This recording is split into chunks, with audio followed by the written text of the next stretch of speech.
എല്ലാവർക്കും നമസ്കാരം. വീണ്ടും പുതിയൊരു വീഡിയോയിലേക്ക് സ്വാഗതം. അപ്പോൾ മലയാള മാസത്തിന്റെ പുതിയൊരു വർഷം പിറന്നിരിക്കുകയാണ്. അതേപോലെ നമ്മുടെ ഓണക്കാലമായിരിക്കുകയാണ്. എല്ലാവർക്കും ഓണാശംസകൾ നേർന്നുകൊള്ളുന്നു. അതുപോലെ തന്നെ നമ്മുടെ വയനാടുണ്ടായ ദുരന്തത്തിൽ അതിൽപ്പെട്ട എല്ലാവരും എത്രയും വേഗം സാധാരണഗതിയിലായിത്തീരണമെന്ന് പ്രാർത്ഥിച്ചുകൊണ്ട് നമ്മൾ വിഷയത്തിലോട്ട് കിടക്കുകയാണ്. അപ്പോൾ നമ്മൾ ഇതിനു മുമ്പ് ചെയ്ത വീഡിയോകളുടെ ഒരു തുടർ പരമ്പര എന്ന് വേണമെങ്കിൽ പറയാം. അപ്പോൾ നമ്മളിപ്പോൾ ചെയ്തുകൊണ്ടിരിക്കുന്ന വീഡിയോ ഡയറക്റ്റ് സോളാർ ഇൻവെർട്ടറിനെ കുറിച്ചാണ്. അപ്പോൾ ഡയറക്റ്റ് സോളാർ ഇൻവെർട്ടർ എന്താണെന്നുള്ളത് നിങ്ങൾക്ക് ഏകദേശം മനസ്സിലായിട്ടുണ്ടാവും. സൂര്യപ്രകാശത്തിൽ നിന്നും നേരിട്ട് കിട്ടുന്ന വൈദ്യുതി നമ്മൾക്ക് തന്നെ നേരിട്ട് ഉപയോഗിക്കാവുന്ന ഒരു രീതിയാണ്. അതാണ് ഡയറക്റ്റ് സോളാർ ഇൻവെർട്ടർ.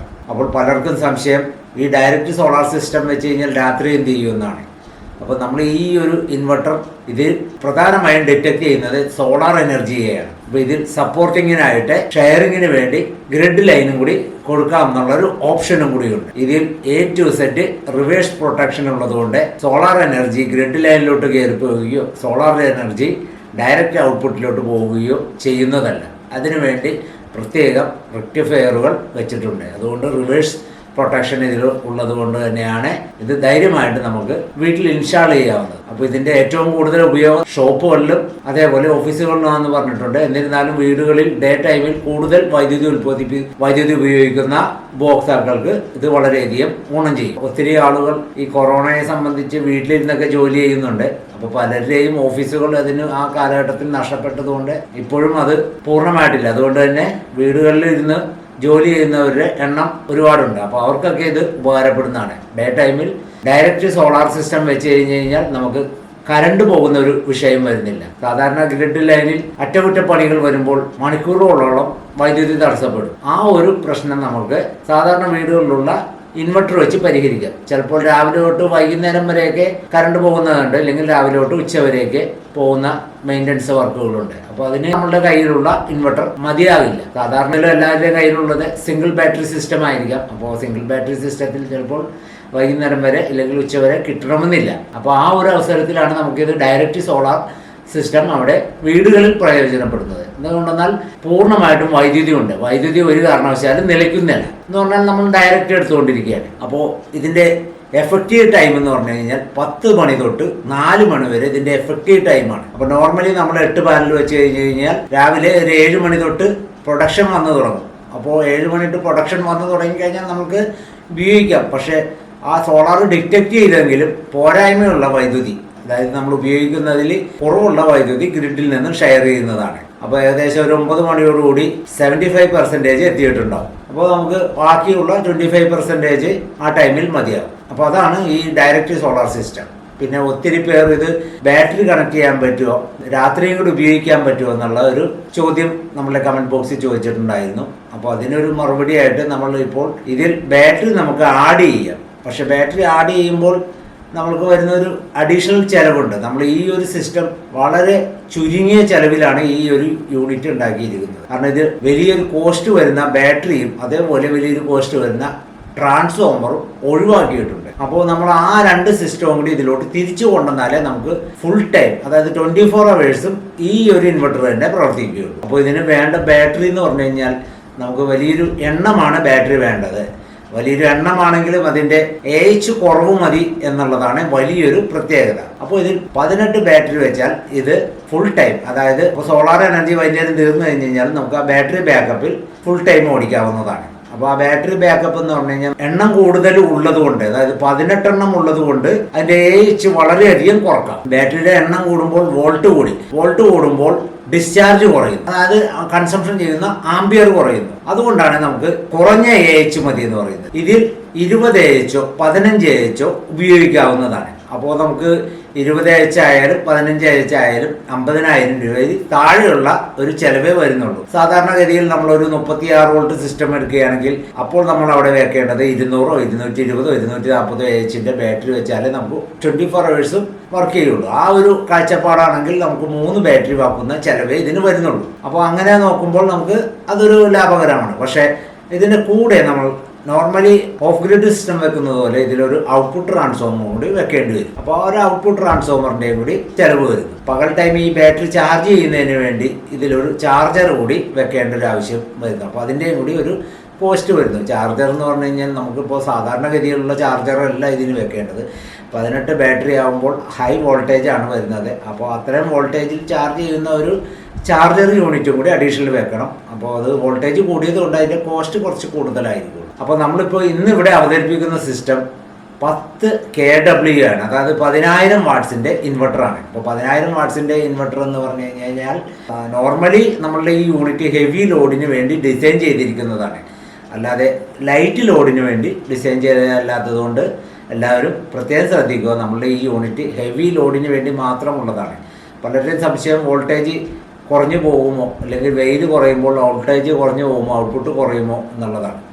സ്വാഭാവികമായിട്ടും ഔട്ട്പുട്ട് കുറയും, പക്ഷേ വോൾട്ടേജിൽ വലിയൊരു വ്യത്യാസം വരില്ല. കാരണം ഇത് വോൾട്ടേജ് സ്റ്റെബിലൈസ് ചെയ്യാനുള്ള സംവിധാനങ്ങളൊക്കെ ഇതിലുള്ളത് കൊണ്ടും, അതേപോലെ ഇത് DSP PIC IC വെച്ചിട്ടുള്ള മൈക്രോ കൺട്രോളറാണ് യൂസ് ചെയ്തിരിക്കുന്നത്. അപ്പോൾ ആ ഒരു പ്രോഗ്രാം ബേസ് ചെയ്ത് വർക്ക് ചെയ്യുന്നതുകൊണ്ട് ഇതിൻ്റെ ഔട്ട്പുട്ട് വോൾട്ടേജ് പരമാവധി സ്റ്റഡി ആക്കി തന്നെ നിർത്തുന്നു. അതുകൊണ്ട് ഇതിനെ പ്യൂർ സൈൻ വേവ് ഇൻവെർട്ടർ എന്ന് തന്നെ പറയാം. ആ ഒരു ടെക്നോളജിയാണ് ഇതിൽ ഡെവലപ്പ് ചെയ്തിട്ടുള്ളത്.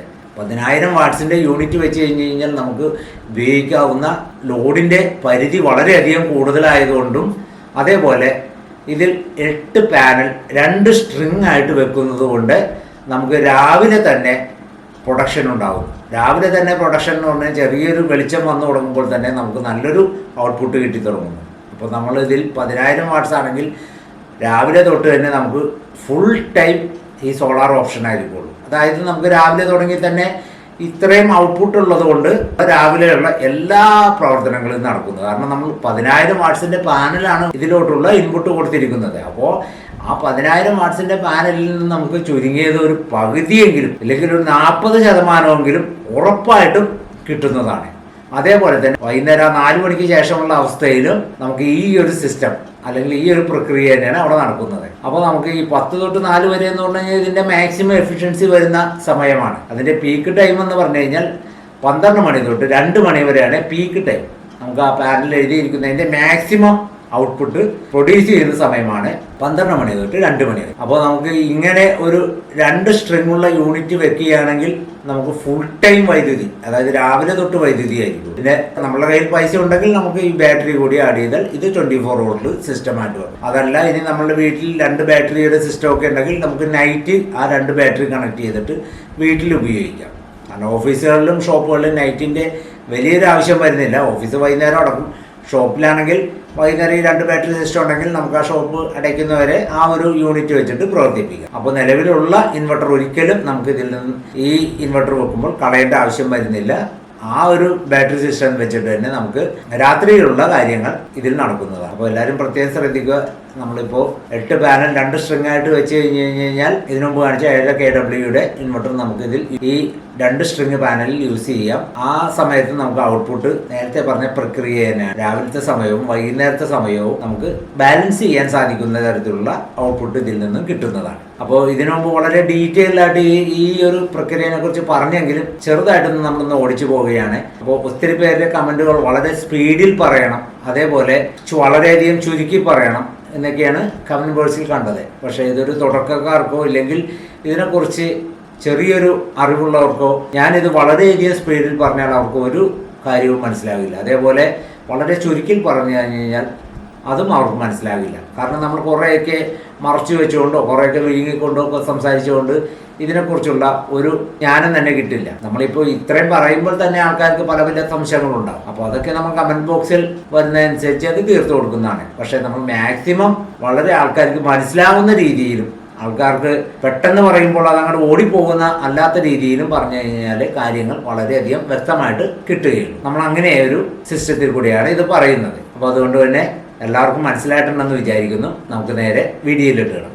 ഇതാണ് 10,000 വാട്ട്സ് കൊടുക്കാവുന്ന 230 വോൾട്ട് AC ഔട്ട്പുട്ട് തരുന്ന ഡയറക്റ്റ് സോളാർ ഇൻവെർട്ടർ. അപ്പോൾ നമ്മൾ വീഡിയോയിൽ പറഞ്ഞതുപോലെ തന്നെ ഇത് എക്സ്ട്രാ ഹെവി യൂണിറ്റ് ആണ്. അപ്പോൾ എക്സ്ട്രാ ഹെവി യൂണിറ്റിൽ നമ്മൾ ഇതിനു മുമ്പ് പരിചയപ്പെടുത്തിയ 5 kW-ലും 7.5 kW-യിൽ നിന്നും വളരെ വ്യത്യസ്തമായിട്ടുള്ള ഒരു യൂണിറ്റ് ആണിത്. കാരണം ഹെവി ലോഡ് കൊടുക്കുന്നതിന് വേണ്ടിയുള്ള സംവിധാനമാണ് ഇതിൽ ചെയ്തിരിക്കുന്നത്. പിന്നെ ഒരു കാര്യം പ്രത്യേകം പറയാനുള്ളത്, നമ്മൾ ഇതിനു മുമ്പ് ചെയ്ത ഡയറക്റ്റ് സോളാർ ഇൻവെർട്ടറുകളൊക്കെ പൊതുവെ കാഴ്ചയിൽ ഒരു MPPT ആണെന്നാണ് ജനങ്ങളുടെ ധാരണ. അപ്പോൾ പലരും ചോദിക്കുന്നത് പുതിയ ടൈപ്പ് MPPT ഉണ്ടോ എന്നാണ്. അപ്പോൾ ശരിക്കും നമ്മൾ അതിനെക്കുറിച്ച് വിശദീകരിക്കേണ്ടി വരും. ഇത് MPPT അല്ല, പ്യുവർ സൈൻ വേവ് ഇൻവെർട്ടർ തന്നെയാണ്. അപ്പോൾ അവർ കാഴ്ചപ്പാടിൽ അത് MPPT പോലെ ഇരിക്കുന്നതുകൊണ്ട് നമ്മൾ ആ ക്യാബിനറ്റ് ഒന്ന് മാറ്റിയതാണ്. കുറച്ചാൾ ആ ക്യാബിനറ്റിന് ഷോർട്ടേജ് വന്നു. പിന്നെ നമ്മൾക്ക് ഇങ്ങനെയുള്ള ഒരു വളരെ ഭംഗിയുള്ള ക്യാബിനറ്റുകൾ ലഭ്യമായി തുടങ്ങി. അപ്പോൾ അതുകൊണ്ട് നമ്മൾ ഇങ്ങനെയുള്ള ഒരു ക്യാബിനറ്റിലോട്ട് മാറി. അപ്പോൾ ഈ ക്യാബിനറ്റിന്റെ ഏറ്റവും വലിയ പ്രത്യേകത, ഇതിന്റെ ഔട്ടർ കേസ് ഊരുമ്പോൾ നമ്മൾ ശ്രദ്ധിക്കേണ്ട കാര്യം എന്ന് പറഞ്ഞു കഴിഞ്ഞാൽ, മുമ്പ് കാണിച്ചിട്ടുള്ളതിൽ ഡിസ്പ്ലേയും അതിന്റെ LED കണക്ഷൻസ് ഒക്കെ അതിലുള്ളതുകൊണ്ട് വളരെ സൂക്ഷിച്ചു വേണം അത് ഊരാനായിട്ട്. ഇല്ലെങ്കിൽ അതിന്റെ വയറുകളെല്ലാം പൊട്ടിപ്പോകുന്നതാണ്. അപ്പോൾ ഇതിന് അങ്ങനെ ഒരു വിഷയമില്ല. എല്ലാം ബാക്ക് സൈഡിലും ഫ്രണ്ട് സൈഡിലും ആയിട്ട് നോർമൽ ഇൻവെർട്ടർ എങ്ങനെയാണോ ആ ഒരു കാഴ്ചപ്പാടിലാണ് ഇത് ഡിസൈൻ ചെയ്തിരിക്കുന്നത്. ഇനി നമുക്കിതിന്റെ ഫ്രണ്ട് പാനൽ നോക്കാം. അപ്പോൾ നിങ്ങൾക്ക് ഇതിന്റെ ഫ്രണ്ട് പാനൽ കണ്ടു കഴിഞ്ഞു കഴിഞ്ഞാൽ ആക്ച്വലി ഇത് ശരിക്കുള്ള ഇൻവെർട്ടർ തന്നെയായിട്ടാണ് നിങ്ങൾക്ക് തോന്നുന്നത്. അപ്പോൾ ഈ ക്യാബിനറ്റ് തന്നെ ഒരു ഹെവി ക്യാബിനറ്റ് ആണ്. നല്ല പൊക്കമുള്ളതും നല്ല വീതിയുള്ളതും തിക്നെസ് ഉള്ളതൊക്കെ തന്നെയുള്ള ക്യാബിനറ്റ് ആണ്. എന്നാലേ നമുക്ക് ഇതിൽ ഇത്രയും വലിയ യൂണിറ്റുകൾ അതിൽ ഉൾപ്പെടുത്താൻ പറ്റുള്ളൂ. അപ്പോൾ നേരത്തെ ഉള്ളതുപോലെ തന്നെ ഉള്ള സെയിം സിറ്റുവേഷനൊക്കെ തന്നെയാണ് ഡിസ്പ്ലേയിൽ വന്നിരിക്കുന്നത്. അപ്പോൾ അത് നേരെ ടോപ്പ് സൈഡിൽ നിന്നും അതിന്റെ മുൻവശ ഭാഗത്തോട്ട് മാറി. അപ്പോൾ നമുക്ക് ഇവിടെ ആണ് ഡിസ്പ്ലേ വരുന്നത്. ഇവിടെയാണ് സെൻസിങ് ഇൻഡിക്കേറ്റർ വരുന്നത്. അതായത് സെൻസ് ചെയ്തിരിക്കുന്നത് സോളാറും അതേപോലെ ഗ്രിഡ്, പിന്നെ നമുക്ക് ലോഡ് തരുന്ന ഔട്ട്പുട്ടിന്റെ ഇൻഡിക്കേറ്ററും. പിന്നെ ഈ ഭാഗത്ത് വരികയാണെങ്കിൽ ഇതിന്റെ ഓണും ഓഫും ചെയ്യാനുള്ള സ്വിച്ച് ആണ് ഇവിടെ കാണുന്നത്. അതേപോലെ തന്നെ സിസ്റ്റം ഓണിന്റെ താഴത്തെ ഒരു പുഷ് ഓൺ സ്വിച്ച് ഉണ്ട്. അത് നമ്മളുടെ ഈ ഡിസ്പ്ലേയിൽ വരുന്ന മാറ്റം നമുക്ക് ചേഞ്ച് ചെയ്യാനുള്ളതാണ്. സാധാരണ ഡിസ്പ്ലേയിൽ VMPP ആയിരിക്കുള്ളൂ നോർമലി വരുന്നത്, ഗ്രാഫും ബാക്കിയുള്ള കാര്യങ്ങളൊക്കെയാണ്. അപ്പോൾ അത് നമുക്ക് ചേഞ്ച് ചെയ്തിട്ട് അതിന്റെ VOC എത്രയാണ്, ആംബിയർ എത്രയാണ്, ഇതൊക്കെ നമുക്ക് ഇവിടെ കാണാൻ പറ്റും. ഇത് ജസ്റ്റ് ഒന്ന് പ്രസ് ചെയ്ത് വിട്ട് കഴിഞ്ഞ് കഴിഞ്ഞാൽ VMPPയിൽ നിന്നും ഈ VOCയിലോട്ട് മാറുന്നതാണ്. അപ്പോൾ ഇതിന്റെ ഫ്രണ്ട് സൈഡിൽ ഇത്രയേ ഉള്ളൂ.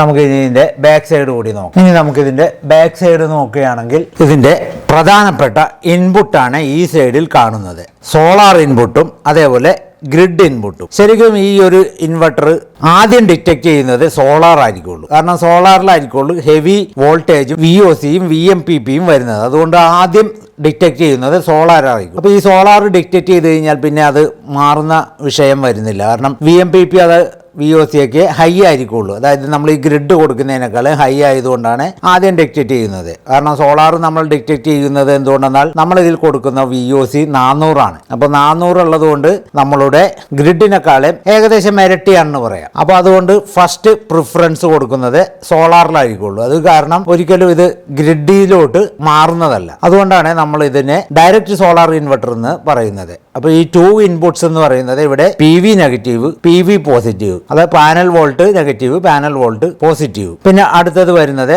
GN, അതായത് ഗ്രിഡ് ന്യൂട്രല്, GL അതായത് ഗ്രിഡ് ലൈൻ. ഫേസ് ന്യൂട്രലുമാണ് ആ പറയുന്നത്. അപ്പൊ നമ്മൾ അതിന്റെ സ്പെസിഫിക്കേഷൻ കോഡിൽ പറയുന്നതുകൊണ്ടാണ് ന്യൂട്രലും ലൈനും എന്ന് പറയുന്നത്. അപ്പൊ നമ്മൾ ഈ ലൈനിലായിരിക്കുള്ളൂ ഇതേപോലെയുള്ള ടെസ്റ്ററുകൾ ഡിറ്റക്ട് ചെയ്യുന്നത്. അപ്പൊ ഇതിന്റെ ഉള്ളിൽ ഒരു ഇൻഡിക്കേറ്റർ ഉണ്ട്, ഇൻഡിക്കേറ്റർ വർക്ക് ചെയ്യുന്നതാണ്. അപ്പൊ അതേപോലെ നമ്മളിവിടെ പാർട്ടീഷൻ വെച്ച് തിരിച്ചിട്ടുണ്ട്. അപ്പോൾ ഇതിന്റെ കണക്ഷൻ കൊടുക്കുന്നത് നമ്മൾ പ്രത്യേകം ശ്രദ്ധിക്കുക. സോളാർ പാനൽ എന്ന് പറഞ്ഞു കഴിഞ്ഞാൽ ഇവിടെ നമ്പർ ഉണ്ട് 1, 2 ആണ്. അതിലാണ് PV മൈനസും PV പ്ലസും ഉള്ളത്. അപ്പോൾ നമ്മൾ സോളാറിന്റെ കണക്ഷൻ കൊടുക്കുമ്പോൾ ഒരെണ്ണം ഇവിടെയും ഒരെണ്ണം ഇപ്പുറത്തും അങ്ങനെ കൊടുക്കാൻ പാടില്ല. അത് നമുക്ക് ഡിറ്റക്ട് ചെയ്യാൻ ബുദ്ധിമുട്ട് വരും. അപ്പോൾ അതുകൊണ്ടാണ് നമ്മൾ ഈ പാർട്ടീഷനിൽ ഇവിടെ തിരിച്ചിട്ടുണ്ട് സോളാർ ഗ്രിഡ് എന്നുള്ളത്. സോളാർ കൊടുക്കുമ്പോൾ സോളാറിലും ഗ്രിഡ് കൊടുക്കുമ്പോൾ ഗ്രിഡിലും കൊടുക്കുക. ഇനിയിപ്പോൾ നമുക്ക് ഇതിൽ റിവേഴ്സ് പ്രൊട്ടക്ഷൻ ഉണ്ട്. ഒരിക്കലും KCBയിലോട്ടോ തിരിച്ച് പാനലിലോട്ടോ ഇതിന്റെ ഔട്ട് കയറി പോകാതെ ഇരിക്കുന്നതിന് വേണ്ടി ഇതിലുള്ള പ്രൊട്ടക്ഷൻ ഉണ്ട്. അപ്പോൾ എന്തെങ്കിലും ഇത് വന്നു കഴിഞ്ഞാൽ ആ പ്രൊട്ടക്ഷൻ സിസ്റ്റം സിസ്റ്റം ഡാമേജ് വരികയുള്ളൂ. അതുകൊണ്ട് ഒരിക്കലും KCBയിലോട്ട് സോളാർ ഇൻപുട്ട് കയറി പോകുന്നതല്ല. അതാണ് ഇതിന്റെ ഏറ്റവും വലിയ പ്രത്യേകത. അപ്പൊ അതുകൊണ്ട് നമുക്കിത് KCB ആയിട്ട് ഒരു സാങ്ഷനോ മറ്റു കാര്യങ്ങളോ ഒന്നും തന്നെ വാങ്ങേണ്ട കാര്യമില്ല. അപ്പോൾ നമ്മളിവിടെ PV negative, PV positive, grid neutral, grid line. അപ്പൊ ഈ PV നെഗറ്റീവ് എന്നുള്ളത് ഈ നെഗറ്റീവ് ഇപ്പുറത്ത് വന്നു കഴിഞ്ഞ് കഴിഞ്ഞാലും പോസിറ്റീവ് ഇപ്പുറത്ത് വന്നു കഴിഞ്ഞ് കഴിഞ്ഞാലും ഈ ഇൻവെർട്ടറിന് യാതൊരുവിധ തകരാറും സംഭവിക്കില്ല. നോർമലി നമ്മൾ നമ്മുടെ MPPT സോളാർ ചാർജ് കൺട്രോളിലൊക്കെ നമ്മൾ PV നെഗറ്റീവും PV പോസിറ്റീവിന്റെയും വയർ അങ്ങോട്ടും ഇങ്ങോട്ടും തിരിഞ്ഞു പോയി കഴിഞ്ഞ് കഴിഞ്ഞാൽ അത് ഡാമേജ് ആവും. ഇല്ലെങ്കിൽ അപ്പോൾ തന്നെ നമുക്ക് അതിന്റെ വിവരം അറിയാൻ പറ്റും. അതിൽ ബസ് കപ്പാസിറ്ററുകളൊക്കെ പൊട്ടിത്തെറിക്കുന്നതാണ്, ഹെവി കപ്പാസിറ്ററുകളായുണ്ട്. അതേപോലെ തന്നെയാണ് GL, അതായത് ന്യൂട്രലും ലൈനും തിരിഞ്ഞു പോയി കഴിഞ്ഞ് കഴിഞ്ഞാലും യാതൊരുവിധ വിഷയവുമില്ല. പിന്നെ ഇതിൽ നിന്നും കുറച്ച് അകലെ മാറിയാണ് ഇതിന്റെ ഔട്ട്പുട്ട് ഇരിക്കുന്നത്. ഈ ഔട്ട്പുട്ട് OL, അതായത് ഔട്ട്പുട്ട് ന്യൂട്രല് ലൈന്. അപ്പോൾ ഇതിന്റെ ന്യൂട്രലും ഫേസും ഇതിൽ നിന്ന് ഒരുപാട് മാറി നിൽക്കുന്നതുകൊണ്ട് നമുക്ക് ആ ഒരു കൺഫ്യൂഷൻ മാറി കിട്ടും. നമ്മളപ്പോൾ ഇതിനു മുമ്പ് ചെയ്തത് എല്ലാം കൂടി ഒറ്റ ഒരു ഹെവി ഡ്യൂട്ടി കണക്ടറിലായിരുന്നു. അപ്പോൾ ഈ കണക്ടർ നമ്മൾ ഇതിലോട്ട് മാറ്റി സ്ഥാപിച്ചേക്കുന്നതുകൊണ്ട് ഇതിന്റെ ഇൻപുട്ട് എടുത്ത് ഒരിക്കലും ഈ ഔട്ട്പുട്ടിൽ കൊടുക്കാൻ സാധ്യതയില്ല. ഇതിനു മുമ്പ് പലരും ചിലപ്പോൾ